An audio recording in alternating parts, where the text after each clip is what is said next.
with this unit is getting completed. So software engineering வந்துட்டு ஒரு process மாடல்லேருந்து start பண்ணி ஒரு ரெக்குவயர்மெண்ட் அனாலிசிஸ் எப்படி பண்ணுறது, டிசைன் எப்படி பண்ணுறது, அதுக்கப்புறம் அதுக்கான எஸ்டிமேஷன் என்ன, ஷெடியூலிங் என்ன, டெஸ்டிங் ஸ்ட்ராட்டஜி என்ன, அதாவது நம்ம ரொம்ப முக்கியம் நினச்சிட்டு இருக்க கோடிங் பார்ட்டை தவிர மற்ற எல்லாத்தையும் எப்படி அழகாக பண்ணுறதுன்றது இந்த யூனிட் ஃபுல்லாக கவர் ஆகிருக்கு. ஸோ என்னென்ன பாசிபிள் கொஸ்டின்ஸ் இதில் இருக்குன்னு பார்த்தீங்கன்னா, ப்ராசஸ் மாடல்ஸாக இருக்கட்டும், இதில் பார்த்த எல்லா டாப்பிக்குமே பார்த்தீங்கன்னா உங்களுக்கு மேட்சிங் லிஸ்ட்டில் வரலாம்.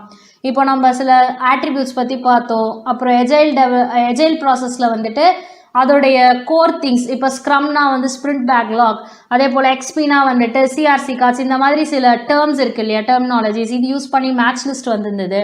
ஸ்டேட்மெண்ட்ஸ் வந்தது, குவாலிட்டி அஷூரன்ஸ் இதை பற்றிலாம் ஸ்டேட்மெண்ட்ஸ் வந்திருந்தது.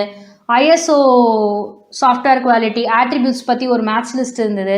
ஸோ இதில் நீங்கள் பார்க்குற எல்லாமே பார்த்தீங்கன்னா மோஸ்ட்லி ஸ்டேட்மெண்ட் ரிலேட்டடாக வரும். ஒர்க்கிங் ப்ராப்ளம்ஸ் பார்த்தீங்கன்னா ப்ராஜெக்டோட காஸ்ட் எஸ்டிமேட் பண்ணுறதுக்கான சில working, so lines of code கொடுத்துருப்பாங்க, அப்புறம் ஃபங்க்ஷனல் பாயிண்ட்ஸ் சில இதில் கொடுத்துருப்பாங்க, அதெல்லாம் யூஸ் பண்ணி சில ஒர்க்கிங் ரிலேட்டட் ப்ராப்ளம்ஸும் வந்து இன்க்ளூட் பண்ணியிருக்காங்க.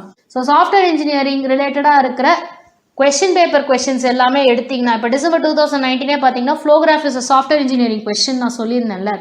ஸோ அதெல்லாம் வந்து ஒர்க்கிங்.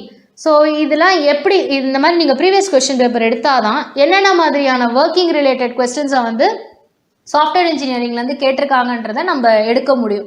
லாஸ்ட் ஒரு 5 or 10 years கொஸ்டின் பேப்பரில் சாஃப்ட்வேர் இன்ஜினியரிங் சம்மந்தமாக கேட்கப்பட்ட ப்ராப்ளம்ஸ்லேருந்து அதை கொஞ்சம் மாடிஃபை பண்ணியோ இல்லை அதை கொஞ்சம் எக்ஸ்டெண்ட் பண்ணியோ இல்லை அது ரிலேட்டடாக இன்னொன்னா தான் வர வாய்ப்பு இருக்குது. ஸோ நீங்கள் ப்ரெடிக்டபிள் பாசிபிள் கொஸ்டின்ஸ்னு சொல்லிட்டு எங்கேயோ தேடுறதை விட அதை வந்து ரீஇன்ஜினியரிங் மாதிரி நீங்கள் இதிலிருந்தே தேடுறது வந்து நல்லதுன்னு நான் சொல்லுவேன்.